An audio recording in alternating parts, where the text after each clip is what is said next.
State. U.S. drug maker Eli Lilly is capping the cost of its two most common insulins at $35 a month. This is great news for people who use insulin, and it is a move that could save people that live in our area thousands of dollars. Certainly welcome news, both for people with diabetes and for the pharmacists who have to see people struggle to buy life-saving medication. It's a situation Sierra Bodner has seen too often. A customer comes to Darling's Pharmacy in the former Wayne School needing insulin they can't afford. It's hard, like when you have to break the news to somebody that, hey, your medication's going to cost hundreds of dollars, and to hear them say, I can't get it, and it kind of puts you in a negative spot where you wish you could do something more for them. Jim Wirtz, who needs 2 insulins to live, knows that far too well. If I didn't have this job, my monthly insulin bill would be about $500 for each of the 2 insulins that I take. That cost puts lives on the line as people choose between food and medication, sacrificing one necessity for the other.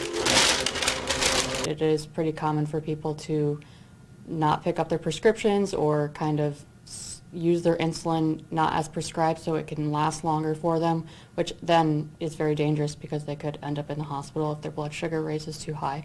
But Eli Lilly's $35 a month cap could change that, reducing life and death choices. Wirtz says the ripple effect will go beyond that, as people who felt trapped in their jobs by the need for health insurance might now be able to change careers and live with less fear. It gives people the opportunity to maybe become an entrepreneur, maybe become a small business owner, maybe try all the things that they wanted to do professionally that before they felt like they couldn't take the risk because of the personal health consequences.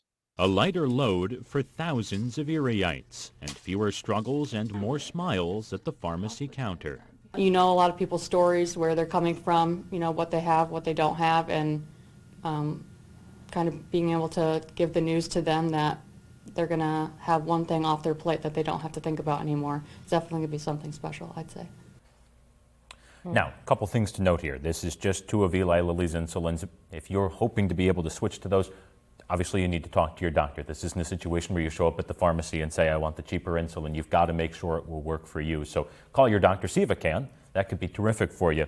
And I loved Dr. Wirtz's point about the ripple effects, that if you feel tethered to a particular job because you've got to have that life insurance or otherwise you're paying $500 a month for insulin, all of a sudden a lot more freedom, a lot more potential creativity for folks in our region to do what they'd like to do career-wise. A lot more savings in your household, that's for sure. Yeah, $500 a month, I can think of better things to do with that, and I'm sure a lot of folks can as well.